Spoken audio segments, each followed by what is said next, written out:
Hey, it's Arvid from Econ Explains. Around the world, governments outsource tasks to the private sector, as companies are often more efficient than the government. But does outsourcing actually lead to lower prices?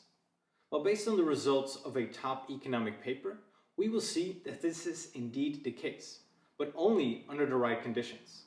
And the paper we will cover looks at a government program in Indonesia. And this program delivered subsidized rice to poor households. But while the central government purchased the rice and delivered it to warehouses, the final part of the delivery was organized by local government officials. And because the local government official was responsible for the distribution costs, they could set the final price of the rice. But reported prices were often very high, indicating either inefficient delivery or corruption by local officials.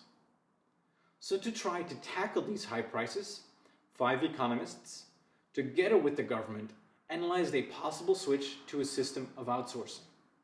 These economists are Banerjee, Hanna, Kyle, Olken, and Samarta, and they published the results in a top economic paper, the Journal of Political Economy. In their experiment, some villages had to switch to a system where the job of rice distribution was allocated based on a bidding system. And anybody could put in a bid to get the job to deliver the rice. So let's go straight to the results. On this graph, you can see the percentage change in the markup on the vertical axis. And the markup is the amount that local government officials charge on top of the baseline price set by the central government. And this markup allows them to recover the distribution costs. On the horizontal axis, you can see 2 variations of outsourcing. The first is called bidding, the other extended bidding. And the normal bidding is a standard outsourcing procedure where firms could make a bid within 10 days to win the contract. And the average amount of bidders in this procedure was 2.1. And the second category is extended bidding. This is the same as the standard one, but with one change. If the number of bids to get the contract was lower than 3, the bidding period was extended by 10 days, thereby encouraging additional bidders to enter. And this additional feature increased the average amount of bidders from 2.1 to 2.7, as more bidders had time to join. Now, let's discuss the results. Under the standard bidding procedure, markups fell by an average of 3.5% compared to a system that did not use bidding. However, there was a lot of variation in markups across villages, so the authors cannot confidently say that this bidding procedure actually had an impact on markups. For those familiar with statistics, you can see this as the 95% confidence interval includes the 0. In contrast, for the extended bidding procedure, markups dropped by an average of 11% compared to a system that did not use bidding.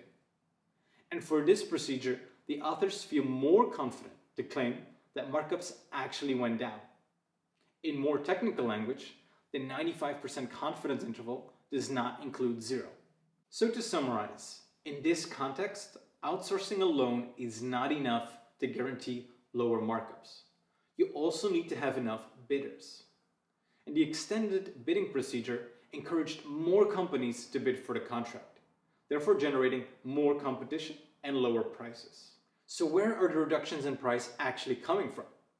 Well, the authors found that the biggest reductions in price came from areas that initially had the highest prices. And these high prices existed because of inefficiency or corruption or both. In areas with high prices, more bidders entered, likely as these companies thought that delivery was inefficient and profits could be made. And more bidders entering led to, as we said earlier, a decrease in prices. Now, there are a lot more nuances and insights from the paper. For example, it is not always a given that prices will decrease if you have more bidders. But it did hold in this context. And for a detailed analysis of the possible impact of the numbers of bidders on prices, I recommend reading the paper. Or leave me a comment below on what you would like to learn more about. The Indonesian government later experimented with an electronic food voucher system. And in this system, families bought the rice from local retailers, instead of having it delivered by government officials. And find out how this reduced poverty and increased the actual food given to households in my video, Why Electronic Subsidies Can Reduce Poverty.